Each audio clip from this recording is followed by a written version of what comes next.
ngantos panjenengan ngiklasaken dhateng raganipun kadang-kadang panjenengan piyambak dados tedanipun Baju Barat. Oh, nuwun sewu nggih menika lepat nggih menika lepat. Wis sampeyan rasakaken gunung tanpa duna Kakang Durna. Sampeyan mingkari nglakoni. Kosek Dipati Kosek, aku ora nyoroke ragaku dadi panganing Baju Barat lho, Di. Nuwun sewu, sampeyan iku klebu Kurawa. Dudu, kula dudu Kurawa. Kula niku mung wong neneka, kula niku entuk pangkat derajat minangka dadi pendhita wonten negaring Astina. Dadi kula menika sak jawining rangkah para sata Kurawa. Nek ngoten sampeyan ora lahir batin litresna karo Kurawa. Lahir batin ora sampeyan ngandhake lahir batin kok ora gelem dadi panganing Baju Barat. Bodono. Wonten dawuh. Ketok lorek sampeyan lahir teng Astina, batin sampeyan ngrangkul Pandhawa. Oh, mboten nggih, mboten. Mboten. Lahir batos kula menika sumya dhateng pangrepaduk anak Prabu Astina. Nek pancen lahir batin ora sandadakaken gunung tanpa guna. Napa sing pun kula ngendikake kudu kelakon lan sadaya kudu ngestu padha dawuhing Nalendra. Ora sah lola-lole. Sampeyan ki mingkari manut kok angger anu ming lola-lole, lola-lole.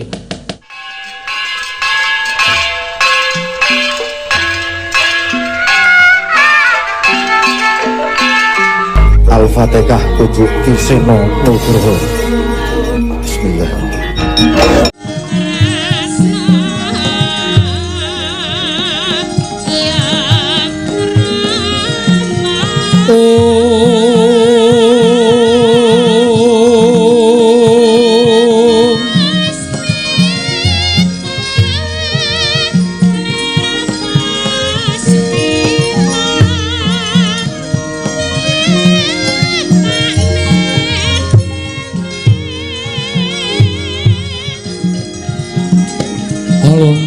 Cilik pangandika dhuharing ingsun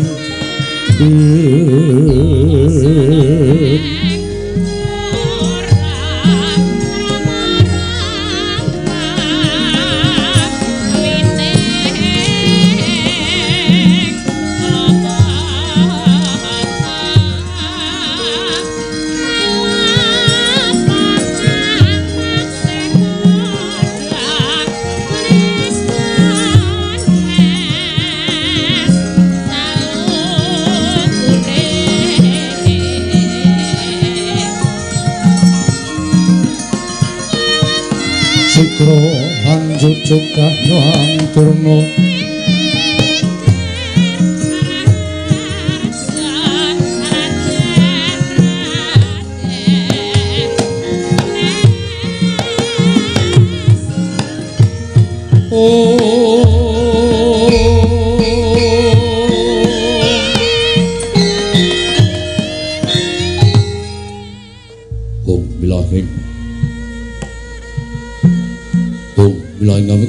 nomor sidem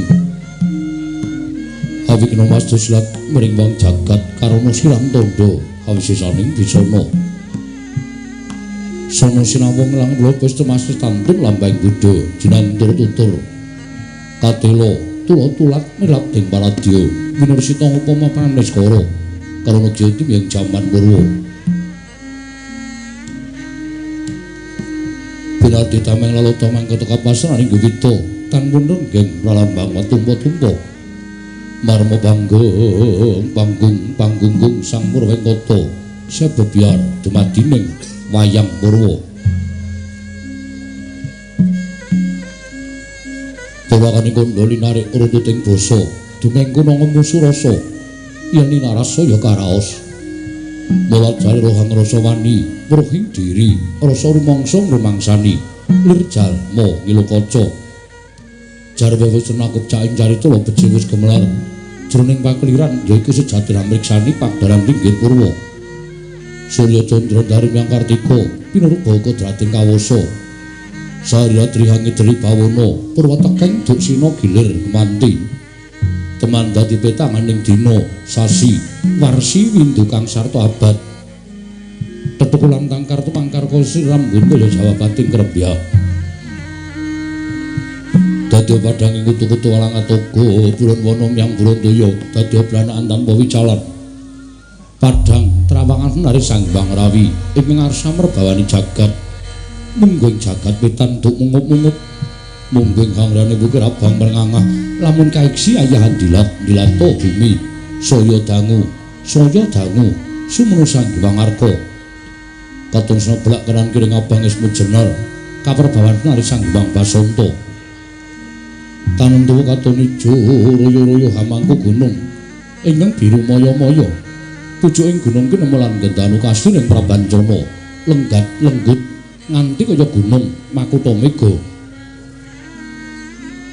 tanpa tawis dangusul ing kawula dasih den rasa ngupaya boga garap Tegal Sawai anglur seluruh tanah wedhuti sinambi sesendonan sesindenan mikul garulukune hanggiring raja kayane samane ana pirembagan Samaruwangi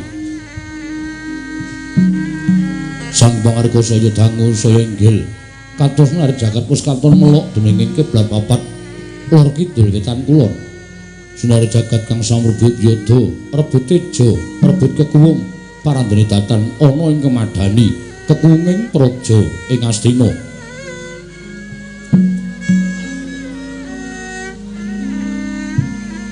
Ya Bojeng Guru Janggala, ya ing Liman Benawi, ya ing Gajahhoya. Marma ngupaya garis 100 tan antuk 1000 tan jangkep tetiga. Krana negara Ngastina dumadi saking pulo-pulo bebanjaran sing asapan ya Benawi tinampi Mbak samudra birang langut kang tanpa pagut pegating paninggal kapantuk uruting Cakrawala wane-wane cakri ing wisik samene kineping jurang corong kinepung guwa sirung kinarya susu ing peksilawet nyang sarang gurung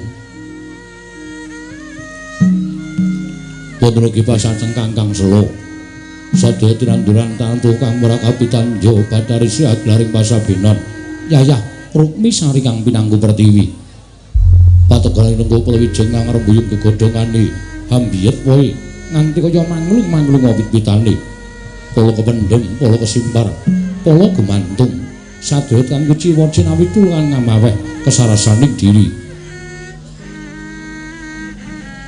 ingkang raja pitahen sangsa ngrembaka lamun sang ngagelaring pangonan lamun maju sarap surya samya mulih marang kandange dewi-dewi datana carane kandhang nganggo kinanjing palang labet tebi saking tindak Duryudana Duti samya sayek saeka kabdi karya luhuring nusa bangsa tuwi negari Ngastina wana gumimbange gunung hanggung rineksa mrih lestari rum tumurun trah tumerah sadaya dadi rega-reganing lingkungan langkung-langkung lamputa tinaliti jalma sampo sampet ing sesanggeman sepen saking tindak sangsaya sinangsaya tebing wada winada anane amung samat sinamatan daya dinayan sawiji wujus mapan jati ing jiban ingkang priji temah wujud manunggaling cipta rasa karsa hambabar karya kenging binasake negari Ngastina Lekasana lagi ngancik marang jaman kencana Panjang kunjung pasir pawukir loh jinawi gemah ripah karto toto turaharjo dasar negara gedhe bori padang jagate dhuwur kukuse tur tado kuncarane turta kasusreng manca praja lah sinten to wae ing ngasta pusaran ngadil praja ing Astina menanggret saka dosa namaning Sang Nata dasaraning 10 nama wis mestani jejuluk Sanata Prabu Duryudana ya Prabu Jaka Pitana ya Prabu Jaya Pitana ya Prabu Suyudana ya Sang Gendari Suta ya Sang Dastratmaja Tripamangsah Kurawendra Kurupati ya Sang Nata Prabu Gandharya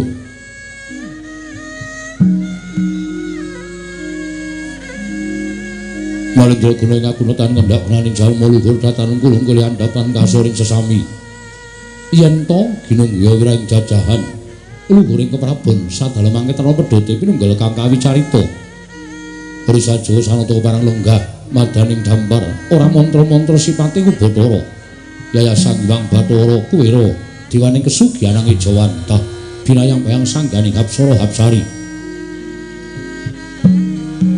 pepaang genggeng pasibaning para wadyabala iwasangganing para kawula pegamber mlabar Yaya Samudra datan tepi Iwadatan kantun sanggaring para anung-anung tungling praja Ngastina ingkang sampun kepareng nyerpepeh pindha sata matarangan suku janggut teken dodo mabukuh susilastawa menika warnane sang nindya mantri mangka pasaning praja adadal ming palasa jenar Rekana Patih Harya Sengkuni ya Harya Suman ya Trigantalpati nadan sambung kembang praja baluwanen parandene pinarca ngasta badal wakiling Sang Buminata kala Jawa Wasis Pranata tata rakiting negari Ngastina mila datal mangka lamun tansah cinaket dening Sang Buminata Sang Rekana Patih Harya Sengkuni kumengkeraken nujum paranpara pujangganing praja Ngastina pandhita ing saka 5 ya ing saka Panca dah nyuwang Drona ya Sang Kumbayana pandhita buntas kawri sidik paningali sabarang pangandikane dadi turta sekti kalintang jayaning perang mila datal mangka lamun dados guruning Sang Hyang Kurawa Sang Dawa Begawan Drona mengkeraken Senopati gegedhuk tetanggulan kewuh praja Ngastina Narendra ing Awangga ya ing Angga Sang Adipati Basukarna ya Basusebar sangganing kang samya gantung sebo jejel riyel rapet pepet pipit prasasat atau pandengkul datan poslo labut kadah moro sebo ing alun-alun dambludak gendera entek umbul-umbul kekiter hangen danu yayai mondeng mangsa labuh bae megar pindho jamur barat ing mangsa rendeng tumbak ing rangap kaya jati ngaring mangsa ketiga parandene tidhemadaning pasewagan dataran ingkang samyanya bawa nadan gegodhong antaring ngobah samirana datar mampah dadak sakoleng mangke kawis tinggal swara bendhe ngunyong mangungkung kajana Brisanata ing Astina Prabu Duryudana samedhar pangandikan dadi kumanguli jeneng pangandika Sanata ing Astina ingkang dereng kababaring lisan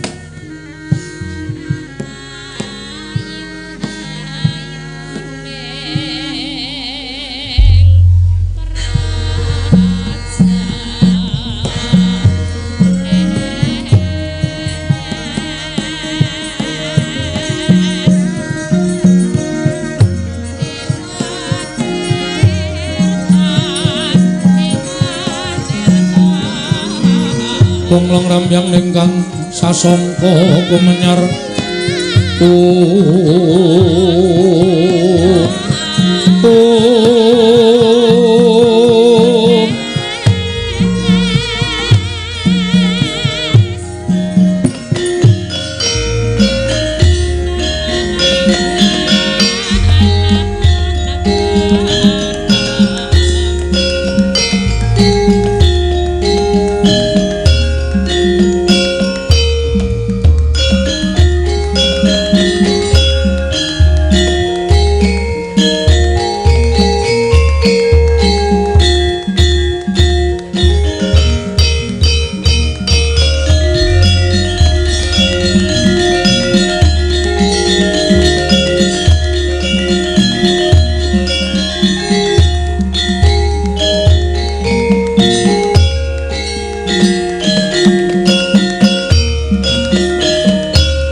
Sritenon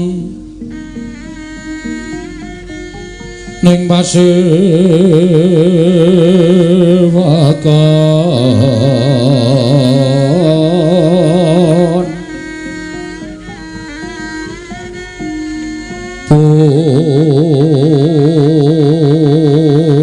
busana maneka warna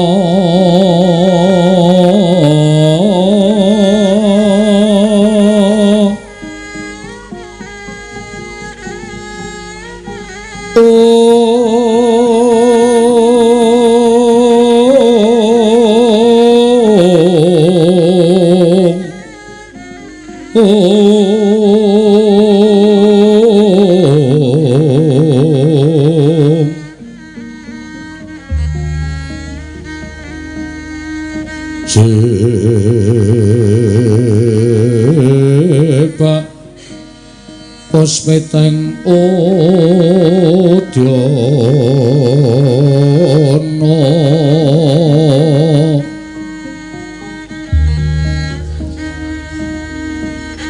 Myang Panjra Sarwarama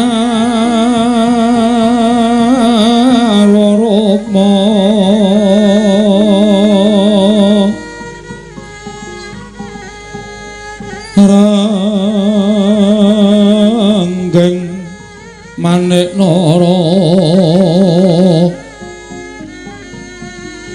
Narawata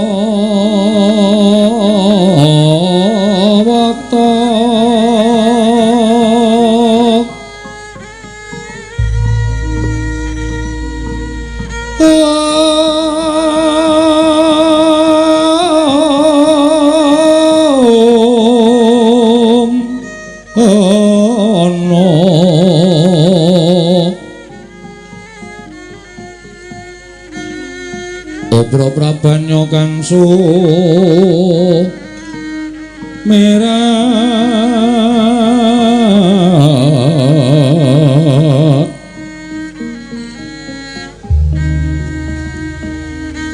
Kenaring teja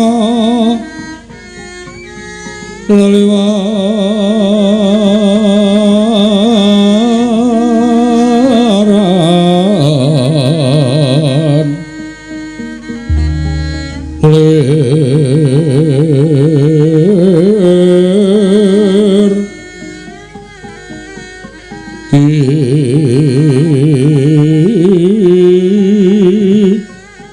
lat sisiring tatit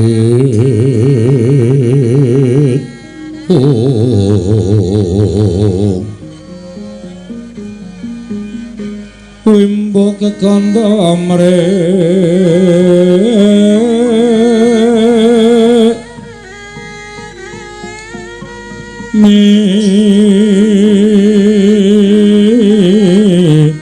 ingin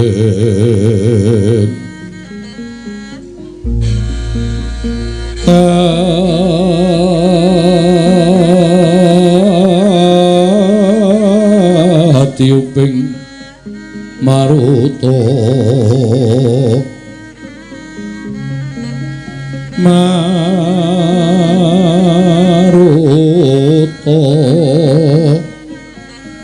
mando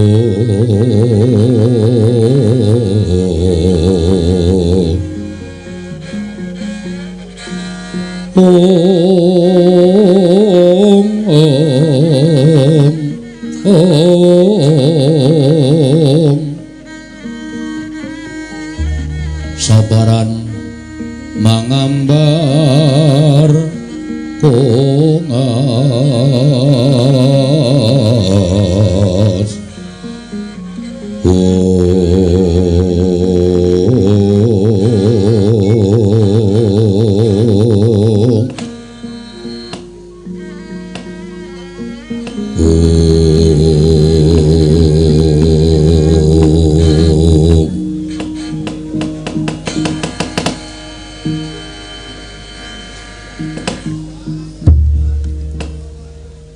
Niwang Sumono Mahadiluwih ana sasmindaning sun jagat wasisaning Upadara paman Paman Haryo Sembuni ayo ndadekake gugup pengrira si paman manira wiji wonten ngajengan manira Paman Patih Haryo Sembuni.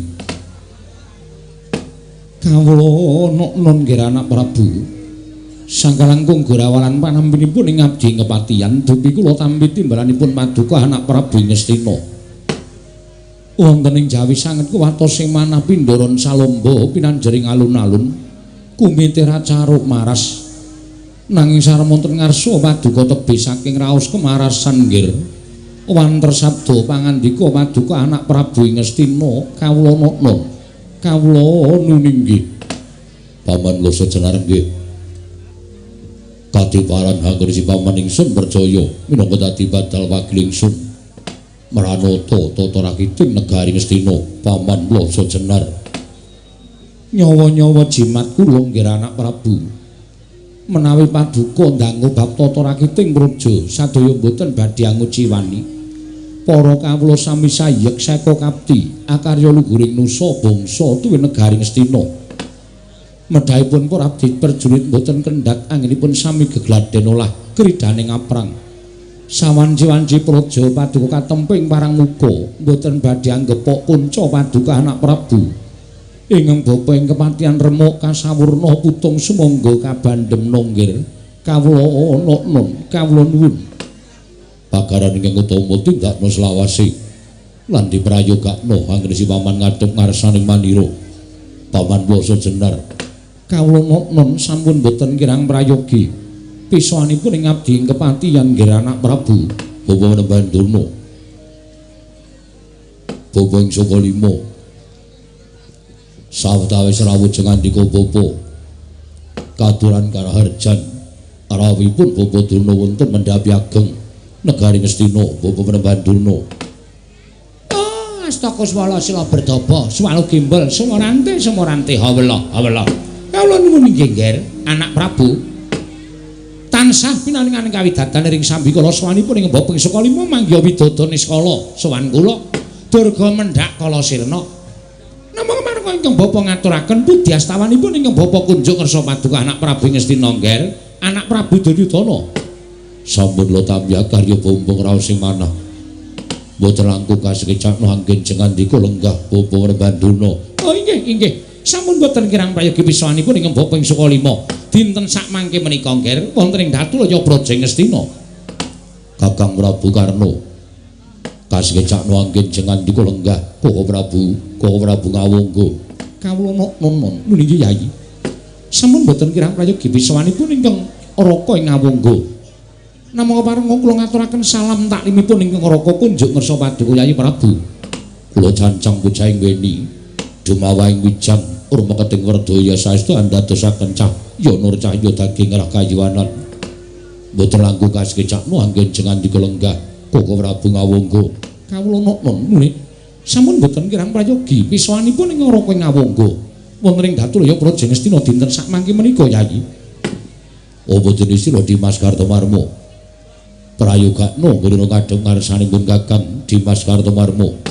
Oh lho diwaji semban kula sampun boten kirang prayogi anggen kula ngabiyantara namung drenan sak sampunipun kepareng kula ngaturaken sembah sumangga ing pangabektinipun ingkang abdi kunjuk ngersa Paduka Kanjeng Kaka Prabu wis tak tampa siya diatur bekti kelawan pun Kakang ora liwat pangestunipun Kakang Wratakna mring sagung kang padha gantung sipo. Kawula nun menawi sampun Paduka dawuhaken badhe kula candhi nggo jimat lan aja nganti ning padha saur manuk jeneng manira nadya babarake wigatining pasewakan. Lho menawi sampun Paduka dawuhaken tartemtu badhe kula sendikani Kanjeng Kaka Prabu sesembahan kula ing Ngastina. Paman Haryo Bapa Durna tuwin Kaka Prabu Karna ing Ngawangga sewu-sewu kalepatanipun ingkang putra tadah wadana dene dinten samangke kula wantun hambuyungi dhateng rawuh Paduka wonten negari Ngastina. Bapa Durna Paman Losa Jenar boten lega raos sing manahipun ingkang putra Ngastina menawi dereng wonten wiyos sing pangandikanipun para sepuh kepareng angluberaken samudra pangaksami anggen kula wantun hambuyungi saha hamiji rawuhipun para sepuh wonten madyaning Datulaya monggo menika sanes dinten pasewakan paman kula Jenar Bawa Durna tuwin Koko Prabu Karna ing Awangga nyawa-nyawa jimat kula nggih sesembahan kula ngemuti bilih gesangipun ing ngabdi kepatihan menika ngiyup sandhap padha paduka mila sampun malih katimbalan ing wanci rina nadyaning wanci ratri ingkang bapa namung sendika ndederek kersa paduka anak Prabu Ngastina namung mugi andadosna ing kawuningan radi kaget raos sing manahipun ingkang bapa dene dinten sakmangke sanes dinten pasewakan tumunten jengandika ngawontenaken pasewakan pepanggihanipun para sepuh wonten paridamel menapa nggih kepareng kula cemadhong dawuh nadyan ingkang bapa ing saka 5 semanten ugi nggih kados kula jangkah-jangkah enggal prapta ingkang kajangka wonten ing Datulaya Praja Ngastina wigatosipun namung enggal kula menika mangertosi menapa ta sababipun dene jengandika anak Prabu ngawontenaken pasewakan ing beneh lan adat ingkang sampun kepareng ingkang bapa ngangeluaken jangga nilingaken karna mastuti sabda tama paduka anak Prabu Ngastina yayi semantuna ingkang raka ngawangga tumunten kula cemadhong dawuh mugi kepareng hamba barana ingkang kathah dhateng raka ngawangga kula nedya midhangetaken ingkang tetela wonten paridamel menapa dene paduka Yayi Prabu ngawontenaken pasewakan ingkang beneh kaliyan adat ingkang sampun menika Yayi Prabu Ngastina Yayi Prabu Duryudana Hanjrah ingkang puspita rum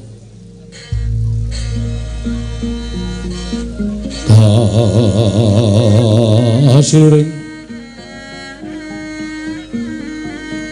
samirana mre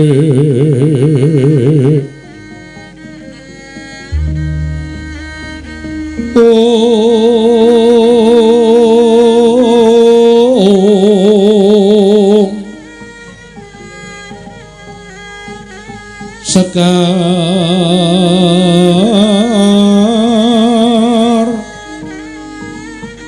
kadung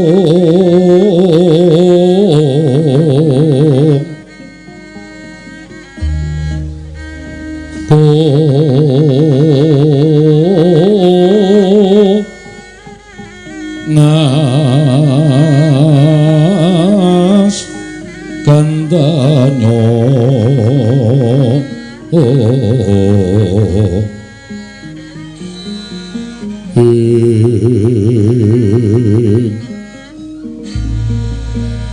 maweh raras retnaning driya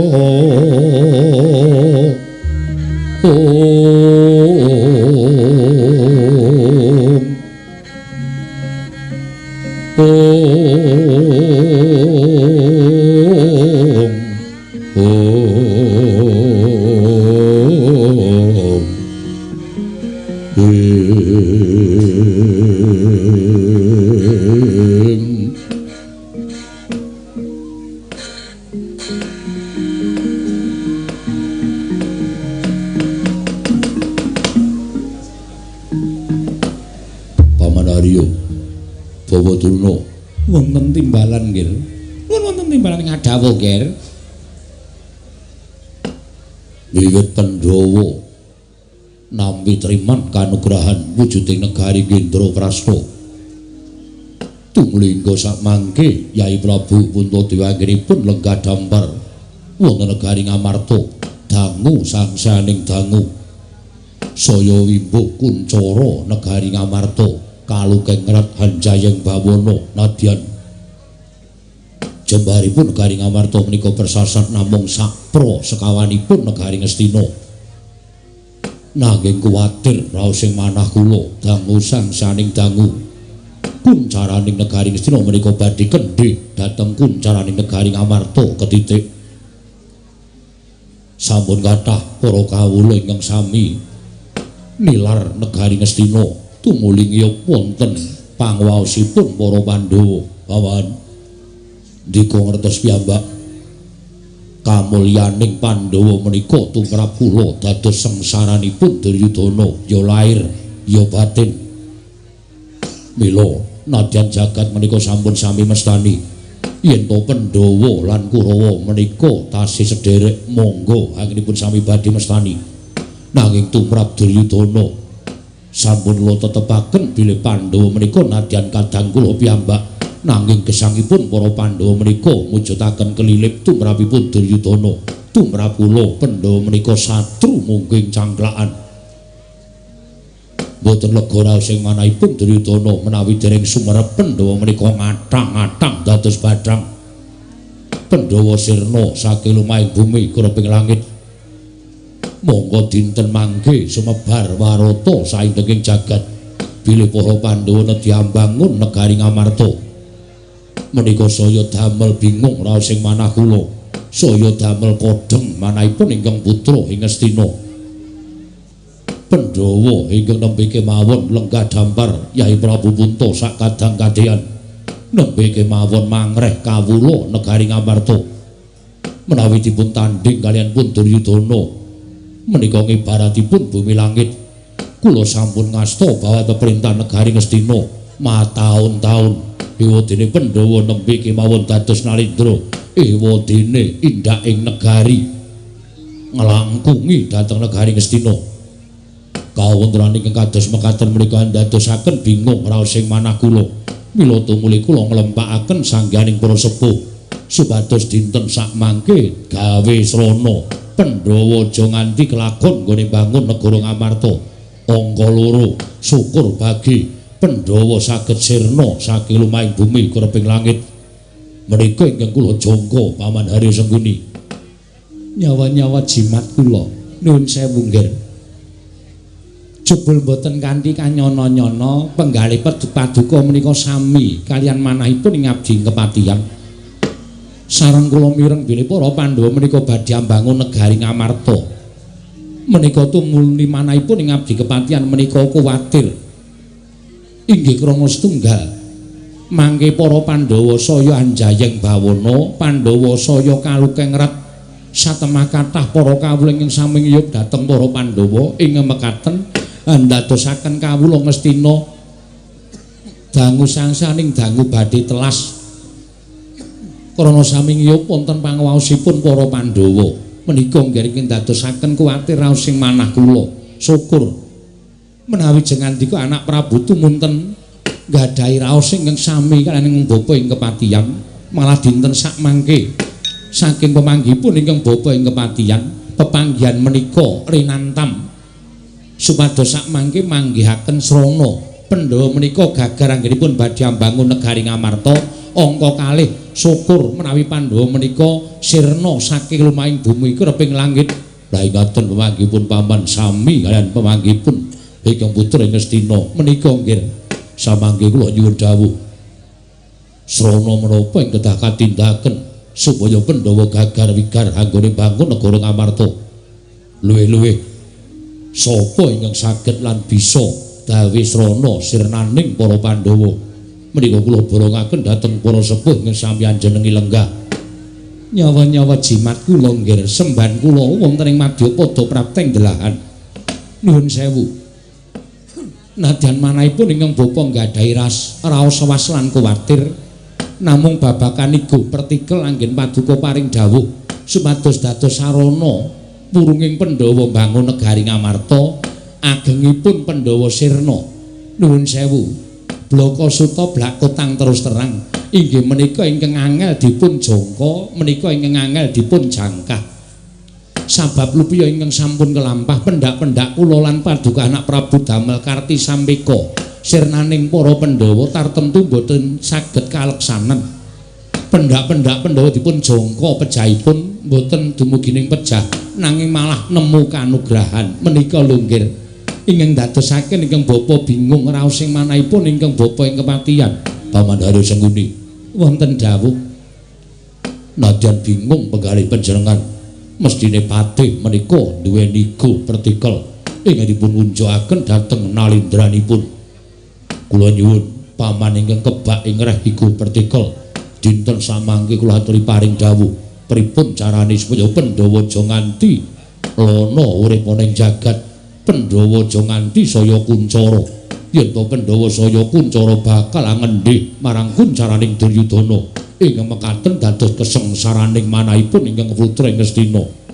Aduh nyawa-nyawa jimat kula menawi paduka tumunten meksa dhateng ingkang bapa kula dereng saged ngunjuk atur ewa semanten wonten ing paheman Datul ya negari Ngastina menika mboten namung ing abdi kepatihan piyambak nanging wonten Kakang Penemban Durna ugi wonten anak Prabu Karna ing Awangga monggo paduka atur nyuwun pemanggihipun Kakang Penemban Durna menapa Kakang Prabu utawi anak Prabu ing Awangga supados sak mangke caos iku pertikel dhateng jengandika anak Prabu Ngastina Bawadurna wonten dawuh nggih menggah pembanggihipun Bawadurna babagan raos pangraos kula ingkang mekaten menika kala wau miturut Bapa Penemban Durna kados pundi oh inggih menawi dipun kemarengaken kula munjahaken sapaduka anak Prabu Ngastina kula mboten badhe nglepataken dhateng penggalih paduka anak Prabu Ngastina jer menika sampun kamanungsan tegesipun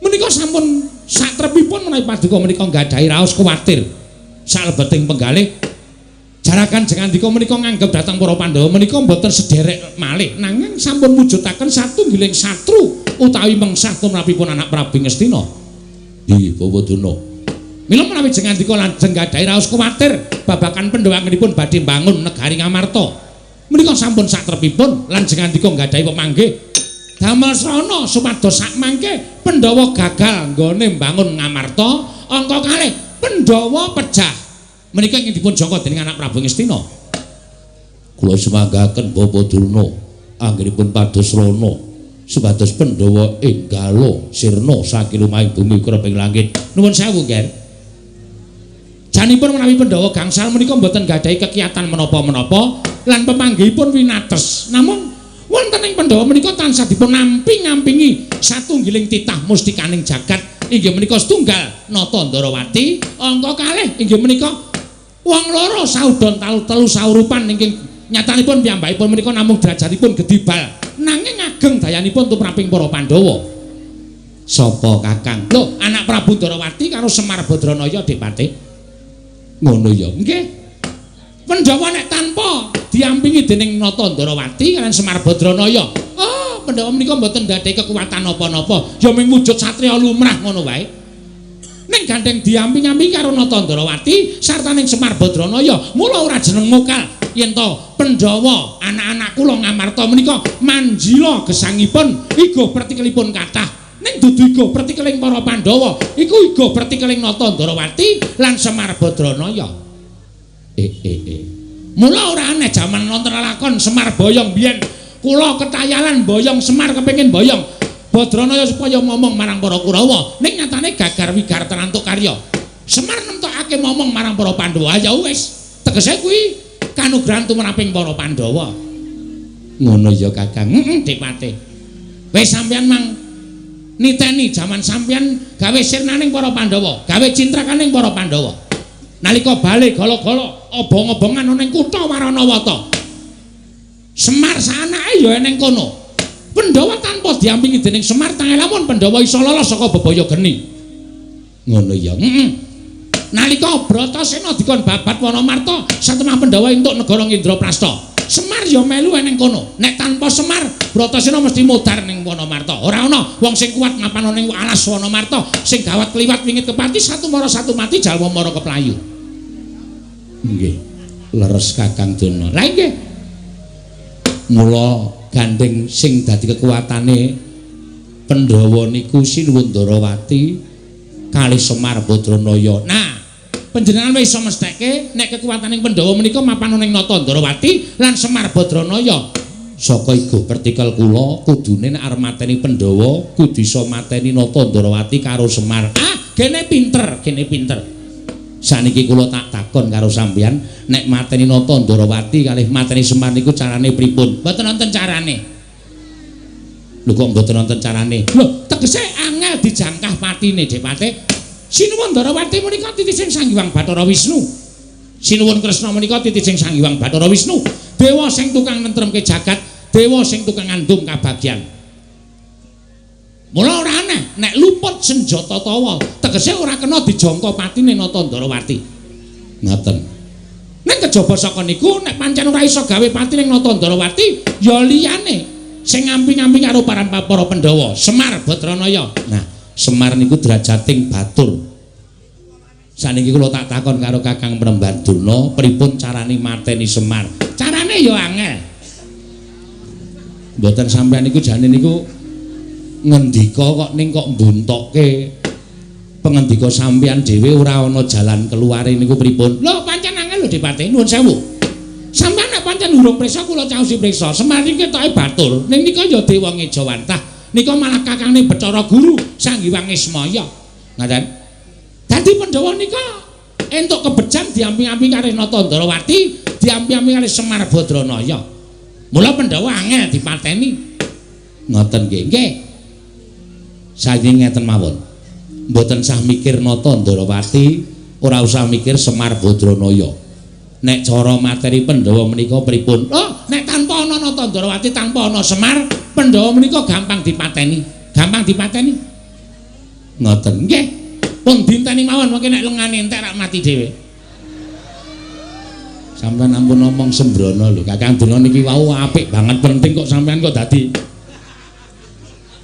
glece sak pinake dhewe. Nuwun sewu nggih Dipati. Nggih. Pandhawa nika nek ajeng mateni para Pandhawa niku aja dimbaka siji. Niku angel patine. Ngoten. Pandhawa niku nek dipateni mbaka siji angel matine merga nuwun sewu ujaring para sepuh. Ujaring para kakek-kakek, ujaring para panata gama nyebutake Pandhawa niku ora iso dipisah-pisahake merga nika raga 5 nyawa siji. Raga 5 nyawa siji, raga 5 nyawa siji. Niku perlambange wong urip ning alam padang. Puntadewa nika perlambanging sabar, trima, ikhlas, asih, tresna. Niku perlambanging si Puntadewa. Nggih. Werkudara niku perlambange wong sing duwe kasantosan, wong sing duwe kekuatan. Wong sing ora nate mingkuh saka napa kemawon niku perlambange Werkudara. Janaka niku perlambange nepsu. Menungsa urip ning alam padang niku kedurungan nepsu pirang-pirang. Niku lambange Janaka. Mula Janaka niku nek teng dunia pewayangan nggih. Niku seneng rabi niku perlambange nepsu birahi. Oh, ngoten. Nek kula Sedewa niku perlambange lair lan batin sing manunggal dadi siji. Lati-ati pakarti nyawiji niku kula Sedewa. Mula wong sing iso maca karo para Pandhawa niku janjane Pandhawa niku lambange wong urip ning alam padang. Nek arep mateni karo Pandhawa mbaka si niku tangel lamun kelakone. Sampeyan kelingan ndek jaman ngapusi Bratasena anak kula murid mang demi terus mang cemplungke enten Sumarupas. Nggih ta? Nggih. Bratasena mboten tekaning pati ning malah entuk tirta rasa kundha. Sapa sing ngombe wujuding tirta rasa kundha, kekuatane wuwuh 100 gajah. Mongko nek ngombe entek sak kendi, wuwuh 100 gajah. Werkudara entuk utawa kuat ngombe 8 kendi, tegese Werkudara niku kekuatane 800 gajah nek nesu.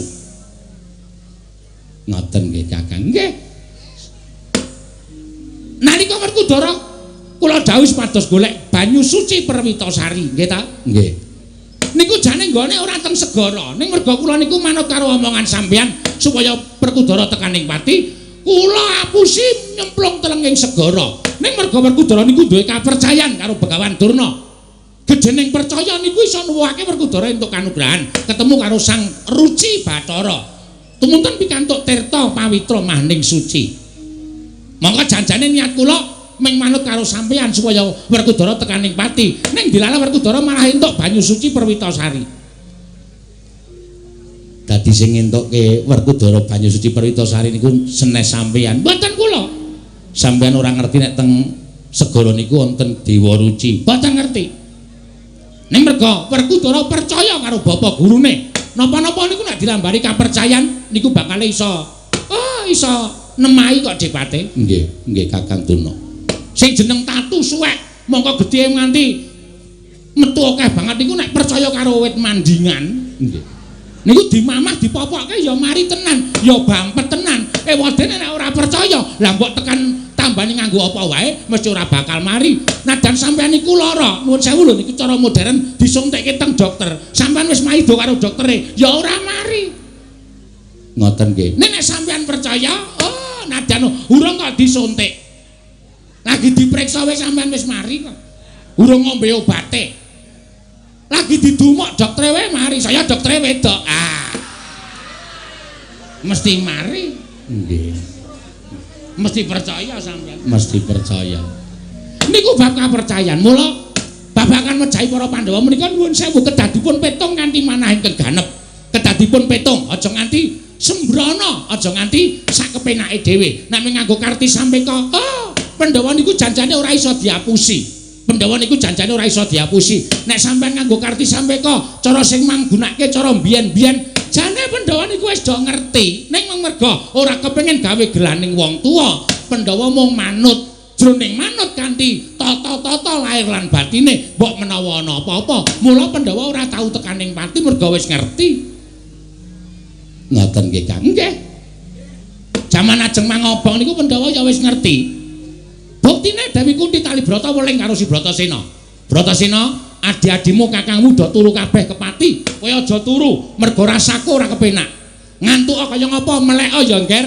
Bratasena saguh, mula nalika mangobong bale gala-gala mbiyen, Werkudara Bratasena niku tesih dereng tilem teng jero pesanggrahan, mula adi-adine sak ibune sak ponokawan disaut digawa mlayu. Lho niku jane wis do ngerti.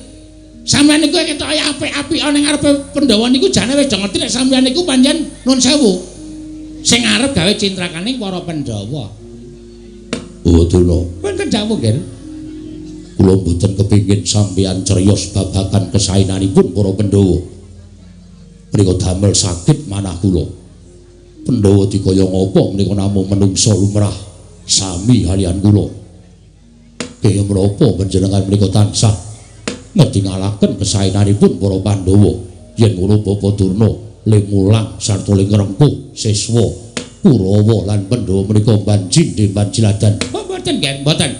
Mboten. Kula matur kados mekaten menika kala wau mboten kok kula menika ngapik-apik dhateng para Pandhawa menika mboten. Ning kasunyatan kados mekaten mila samangke kula suwun kanthi sanget supados para Kurawa menika tansah nulat dhateng para Pandhawa supados dados satriya ingkang tamtama, satriya ingkang teguh timbul ing swasana menapa kemawon. Niku jenenge sampeyan ngapik-apik para Pandhawa, ngelek-elek para Kurawa. Lho, nyatane pancen beda banget kok Dipati. Kurawa karo Pandhawa iki beda banget. Nek pancen beda, sing salah dudu siswane. Ning gurune aja ngawur, aja ngawur. Aja sak kepenake dhewe kowe ngarani guru ya tak anggap elek. Nuwun sewu, nyatane dadine kok beda. Dadine beda ki perkarane le nampa ngelmu sak kepenake dhewe. Le nampa ngelmu murid-murid kula. Nek Pandhawa niku nampa ngelmu kanthi apik, kanthi becik, mongko ya tuwajuh Pandhawa tak nai ngelmu iki lakonana poso 40 dina 40 bengi karo Pandhawa ya dilakoni tenan. Nek Kurawa niku nuwun sewu, kon poso 3 dina wae ora kuat. Ndi sing ngakune mah, ndi sing nek poso migren, werna-werna Dewate. Monggo nuwun sewu, sregepe wis sregep Pandhawa mbangane Kurawa. Sing jeneng Pandhawa niku nek kula ken mlebu jam 8 esuk, Pandhawa mlebu jam 8 esuk. Iki ana ngelmu guna kasantikan tinatah mendhat jinromenter tinumbak bengkung sinuduk putung. 7:30 pendo sedakep teng meja kabeh. Ngenteni gurune. Mastuti dawuhing guru, kula wulang kula tulis teng blabak. Niku ya dicateti kabeh.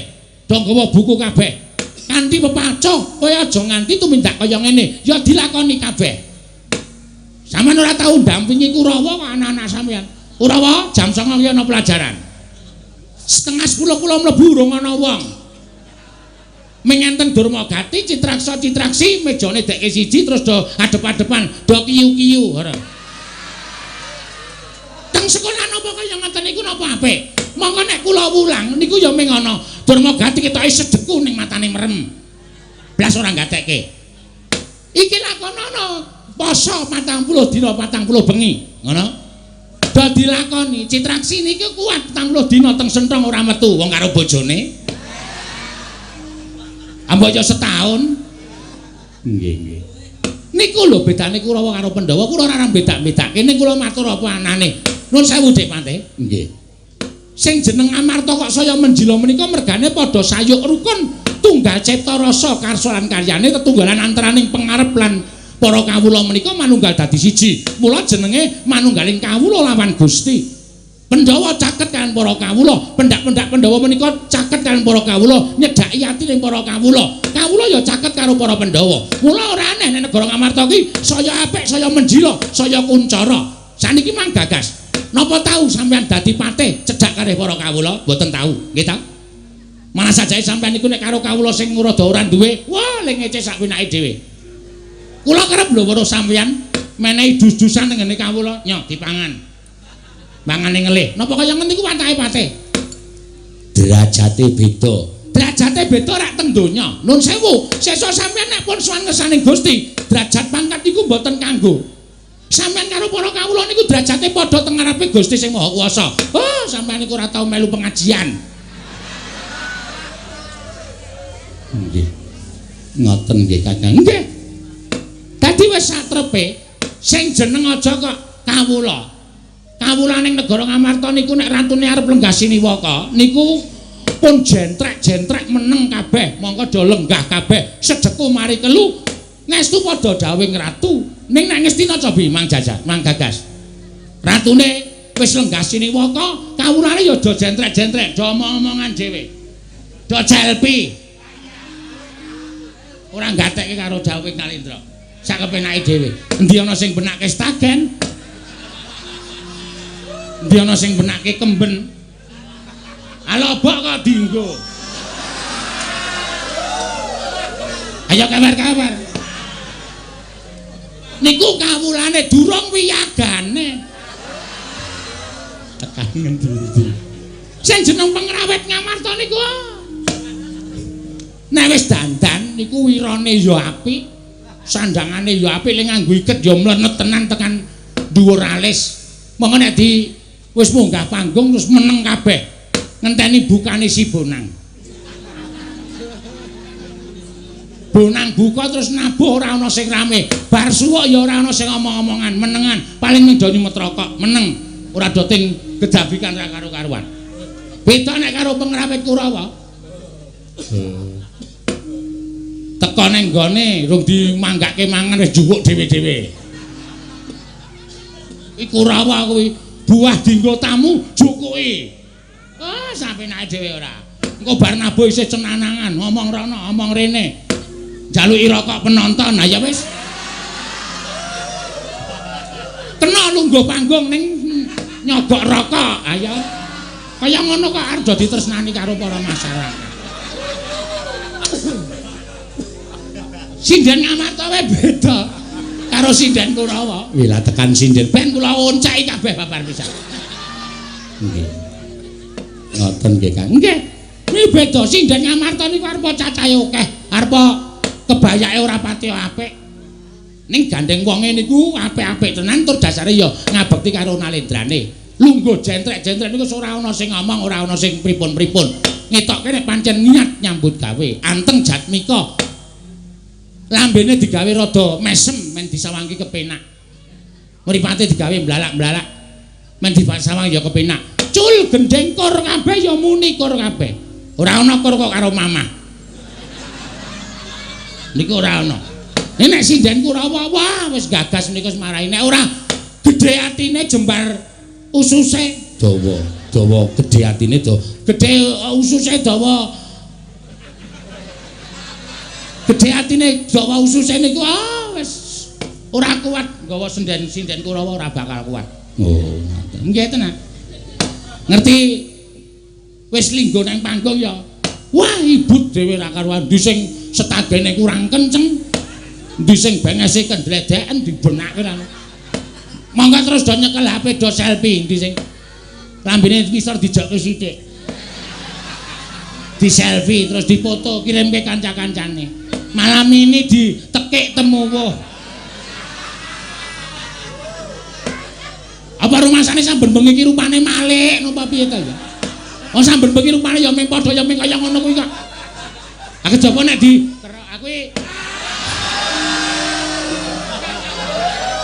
rada beda. Awang rupane kaya ngono padha kabeh kok ora ana undhane babar blas kok mesti do foto dadi. Ah wis marai. Sing bukake wis jelek. Sing deloke ming kuwi meneh. Nggih Kakang Durna. Nggih. Oh Durna. Wonten dawuh. Kula mboten rembug perkawis pengrawit. Kula mboten ngrembug sinden niku dudu kewajibanipun Duryudana. Nek kula ngrembug perkara patine Pandhawa niku pripun carane supaya enggal kalaksanan. Kakang Durna mang caos atur pesanipun anak Prabu Duryudana supados damel lega penggalipun anak Prabu Duryudana. Menawi Kurawa kemawon mboten saged lampahi nggih, mboten saged lampahi.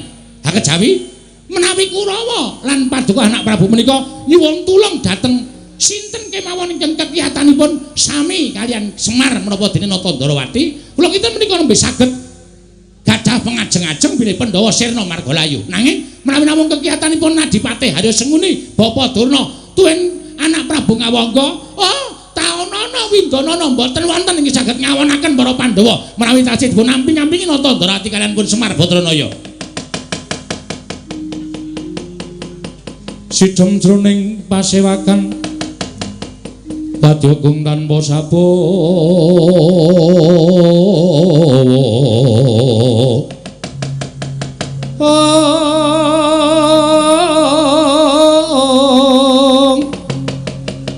Nalindra mbek marma sing sang Katri kumulung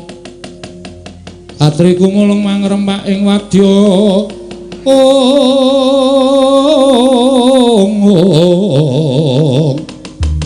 Urda kula reka giri-giri nanggana magawe gelar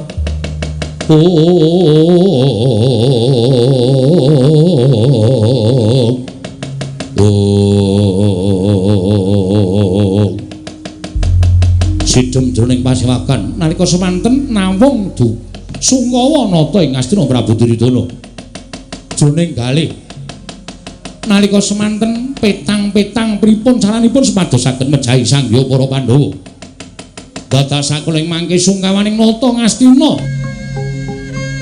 ngajamaken astanira kalih astanira kalih pisan yen ngandika magawe pranta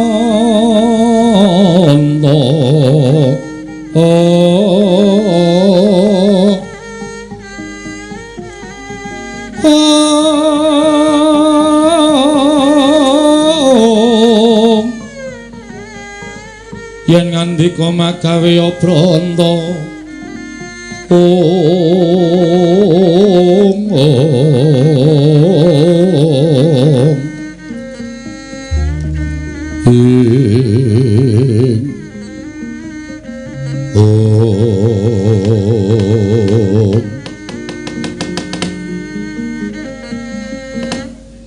Jagat Dewa Bathara dadosaken kagiat raosing manah kula Hyang Bathari Durga ingkang rawuh wonten negari Ngastina kepareng kula ngaturaken sembah pangabekti kula kunjuk Hyang Pandya Bathari Bat-obat sode selikur dina Duryudana tak tampa kowe ngabekti karo eyangmu Pandya Bathari Durga liwat pangestuning pun eyang wae tampanana ya nggir kula punika jimat paripih dayanana ing kasantosan nuwun sewu Pandya Bathari Durga kula ngaturaken bekti kula kunjuk bat-obat Patih Sengkuni tak tampa ora liwat pangestuku tampanana ya Patih Sengkuni kula pundi jimat paripih dayanana ing kasantosan Pandya Bathari Durga kula ngaturaken sembah pangabekti kula kunjuk Pandya Bathari Durna tak tampa pangestu tampanana ya Kumbayana inggih kula pundi jimat paripih dayanana ing kasantosan Pandya Bathari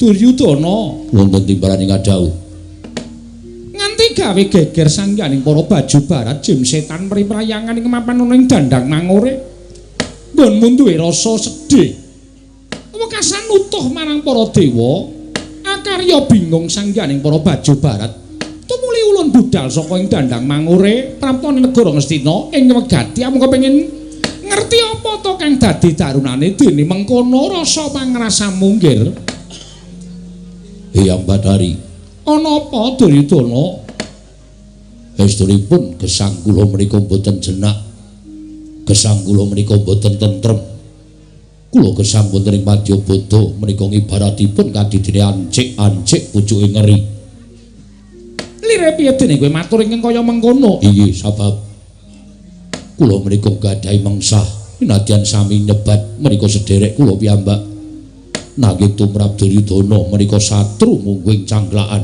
menika mengsah kula ingkang kedah kula singkiraken boten sanes kejawi namung para Pandhawa. Monggo Pandhawa dinten sakmangke nedyambangun negari Ngamarta. Kuwatir raos sing manah kula menawi kalukeng ngerat utawi kuncaraning negari Ngastina menika mangke kendhih krana kuncaraning negari Ngamarta. Tan wurunga muspra tanpa gunanggen kula lenggah dampar negari Ngastina. Negari ingkang ageng tuwing agung. Nyatanipun kawon perbawa kaliyan negari Ngamarta menika angka sewisan. Dene ingkang salajengipun niat kula nglembahaken para sepuh namung damel srana supados sakmangke Pandhawa aja nganti lono urip ing alam padang. Pandhawa ndang dicuncuk peta umuripun. Kula selak kepengin nyumurupi Pandhawa menika ngatang-atang dados batang sirna saking lumahing bumi kureping langit eyang badari.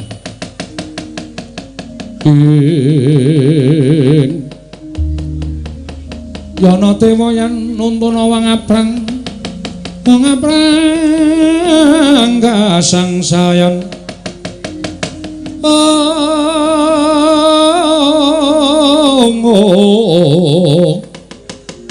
wangaprang kasangsaran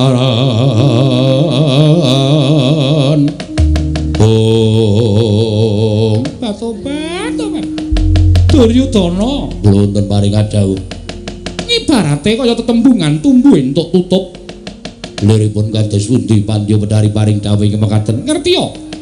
Wis ana sawetara dina iki pancen aku kuwi nampa penangis anakku lanang ya kuwi Bathara Kala. Ingkang kepengin banget ya kuwi mangan daging bocah Sukerta mongko ingkang den ajab sarta diincim tanuli kejaba para Pandhawa. Mula gandeng kowe duwe niat gawe pati ning para Pandhawa kowe aja kuwatir ya nggih, aja kuwatir. Dina samengko gandeng wis matur marang pon ibu. Aku sago gawe srana pati ning para Pandhawa supaya gawe lega atimu Duryudana. Jagat Dewa Bathara Kanjeng.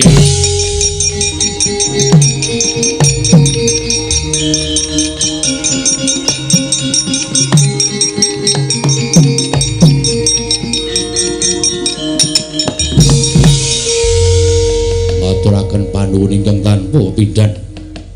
Dene jengandika Kanjeng Hyang sampun kepareng udaneni menawa dados niating manah kula Kanjeng Hyang. Iya.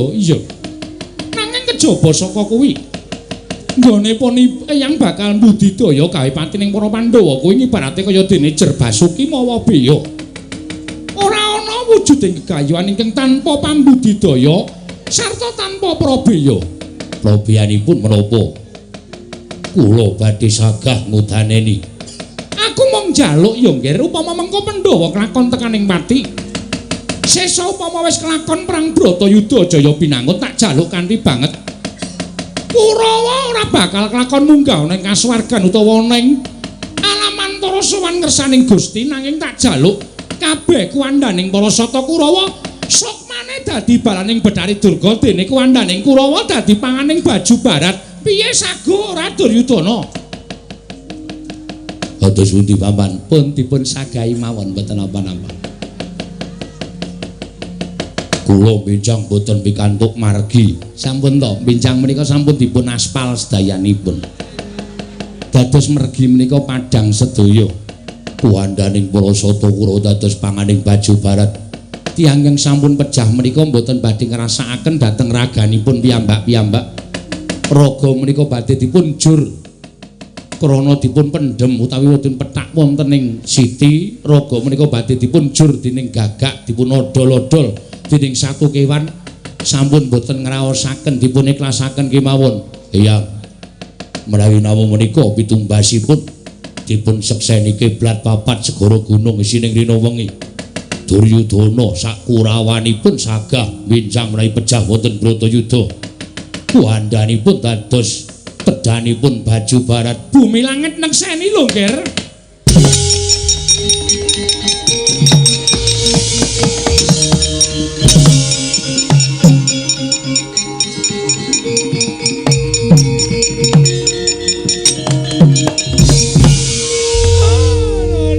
Kok mekaten to, Nger? Ngantos panjenengan ngikhlasaken dhateng raganipun kadang-kadang panjenengan piyambak dados tedanipun baju barat. Oh, nuwun sewu, Nger, menika lepat, Nger, menika lepat. Wis sampeyan rasakaken gunem tanpa duna Kakang Durna. Sampeyan mingkari nglakoni. Kosek Dipati Kosek, aku ora nyoroke ragaku dadi panganing Baju Barat lho, Di. Nuwun sewu, sampeyan iku klebu Kurawa. Dudu, kula dudu Kurawa. Kula niku mung wong neneka, kula niku entuk pangkat derajat minangka dadi pendhita wonten negari Ngastina. Dadi kula menika sak jawining rangkah para sata Kurawa. Nek ngoten sampeyan ora lahir batin litresna karo Kurawa. Lahir batin ora sampeyan ngandhake lahir batin kok ora gelem dadi panganing Baju Barat.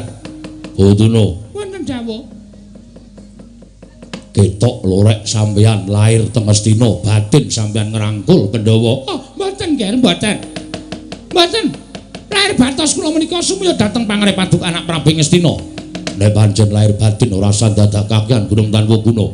Napa sing pun kula ngendikake kudu kelakon lan sadaya kudu ngestu padha jawing Nalindra. Ora sah lola-lole. Sampeyan ki mingkari manut kok anggerane ming lola-lole. Pundi buktine nek sampeyan tresna kali Kurawa? Oh inggih, nanging ngaten. Kula namung ndederek kersa paduk anak Prabu Ngastina. Sumangga, Ger. Kula Duryudana wonten dawuh, Eyang. Dina samengko aku njaluk pamit tata-tata ngrakit cara supaya aku bisa gawe patining para Pandhawa luwih saka Bage bisa gawe patining Semar. Merga Semar kuwi pancen dadi klilip tumraping para Baju Barat. Kula semanggaken nanging Kurawa aja padha mangko asta wisa lumung ngentasi perkara ya, Ger. Ketamna sangganing para sata Kurawa nderek marang tindak kurang ketang wing padha laku dedemitan sing baku nekseni nggonku bakal gawe srana patining Semar Badranaya. Sembah kula ingkang ndherekaken Jengkar Paduka.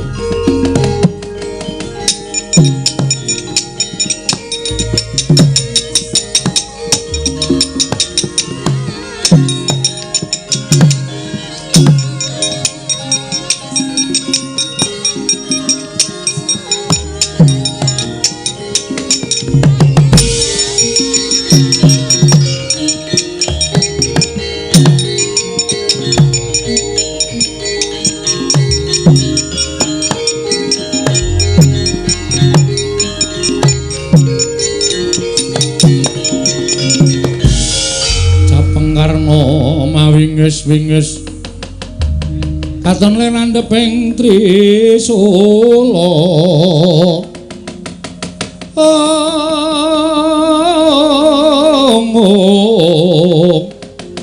Netra Markata lir kabaranang.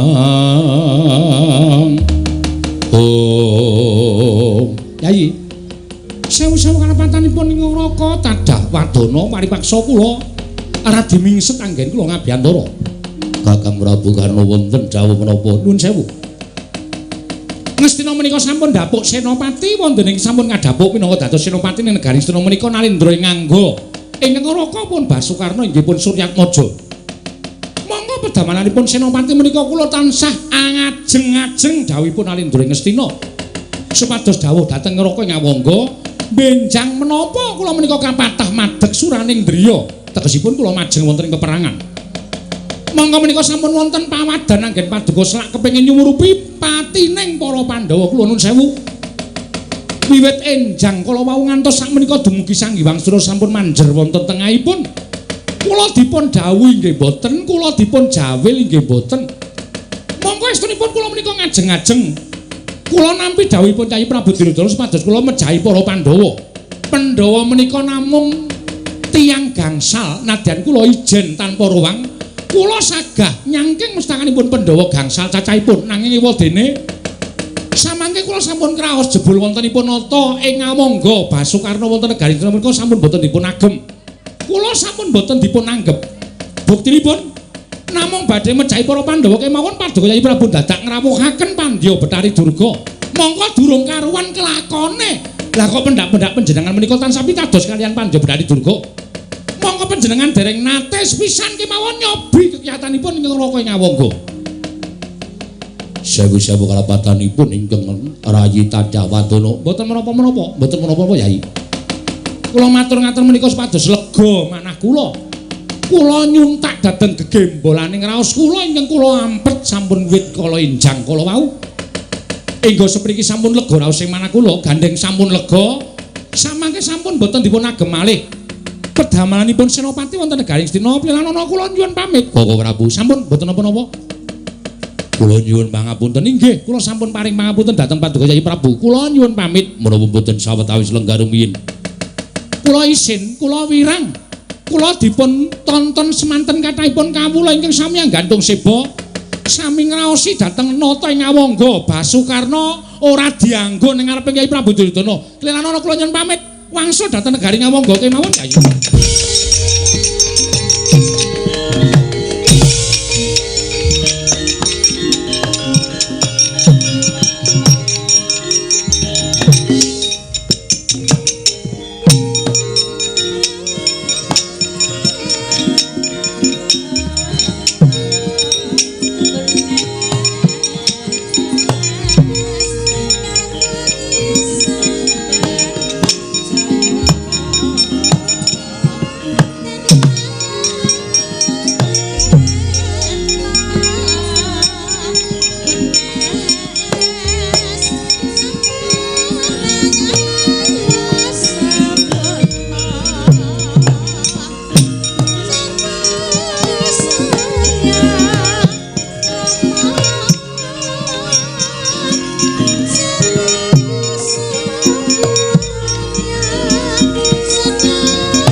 Wonten dawuh nggih Kakang Prabu Karna ing Awangga sajaipun duka piyambakipun kundur wonten negaring Awangga. Kula menika sampun apal kan pambeganipun ingkang ngraka ing Awangga. Imbanipun penggalipun anak Prabu Karna menika kadidene lilin.